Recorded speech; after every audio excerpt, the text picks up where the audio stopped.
Bob, not going to bury the lead today. You told me once that you could see John Lovett do a 100 game. I didn't believe you. Now I think anything is possible. What does it say about somebody like that can account for 7 touchdowns in a game? I mean, that was special. Yeah, it was funny. We were sitting up and watching film last night, and Mike Willis, who's doing a great job with their tight end, said, has anybody ever had 7 touchdowns and had throwing, receiving, and rushing?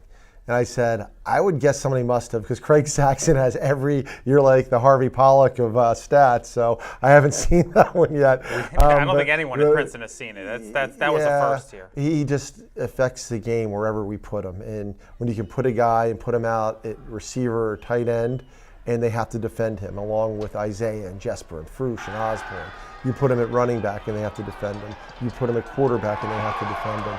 It just makes us tick, and we obviously have a very creative staff offensively and guys who have versatility, and he has it in buckets. That makes our offense even more difficult to defend. You know, in a game where you have a 95-yard touchdown pass, you think, well, you know, the deep pass was a big part of the game, and that itself wasn't necessarily a deep pass, but I thought the touchdown to Osborne and then the 2 connections between Knopf and Horsted that put you basically inside the 5 both times, those are big plays that we haven't seen as much early in the season. Yeah, we've tried to make a concerted effort to get the ball down the field more, and part of it is the route running of the receivers. I mean, Isaiah's, I know it wasn't a long one, but that was perfect. There's clinic tape routes. His, Trevor's, Jesper's, Fushani had a couple like that. And there is a lot of trust right now between the quarterbacks and receivers on those. So we got to keep holding up in protection to allow us to do that.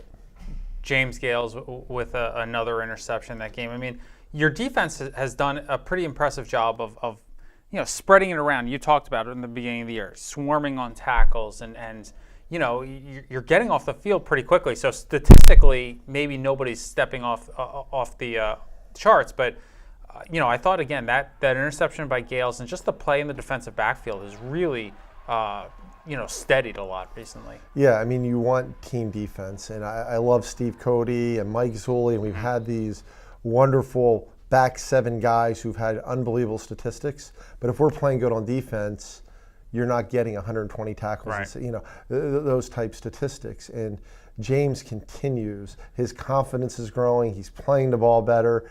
You can just show every week. It just shows how much better he's believing in himself, and he's always had talent. He's always had work ethic, and we're starting to see a lot of different things come into play. You know, we were talking before this and talking about James Gales, and one of the players that you compared him to in terms of impact in this league is Mason Williams from Penn, and Penn also, pretty similar to yours in terms of not as many standout statistically strong performances, but a lot of players who are just getting it done for that team. Yeah, I always peek early in the week at league stats and how teams are doing, and we are 1-2 in almost every category. Points against, yards against, third down conversion, all those different statistics.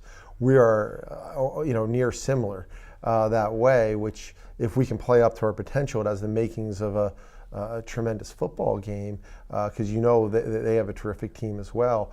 But Mason Williams, when you watch film, that's the other part of it. He's the best cover corner we've seen, and they have a really good team defense. Moskowitz, the linebacker, is a tremendous football player, but their stats are spread around, and that's a sign of a team that is playing at an exceptional level. The stats jump off the page a little bit more offensively for Penn. We talked about the Cowboys with Jason Garrett and the famed triplets, and really Penn's got it this year in terms of Ivy League football with Torgerson at quarterback, Solomon at running back, and obviously Watson, who had an incredible day last week and an incredible season. Is it a matter of you just have to be responsible for your details, and when you get a chance, bring them down? Yeah, we have to play the defense that's called and be exact and keep our eyes in the right spot, because Aikman Torgerson's here, and Solomon Smith are here, and at the top of the league, and Watson Irvin are here, but people forget they had Harper and Novacek Right. and Moose and this great offensive line, and they have a complete offense. And they have guys surrounding them that if all you do is put all your attention on one or two guys, Pearson's going to get you. Countryman's going to get you. Their tight end's the best blocking tight end I've seen in 7 years. He is that good. So we're going to have to be really precise, really detailed, and we got to have our eyes in the right spot every play.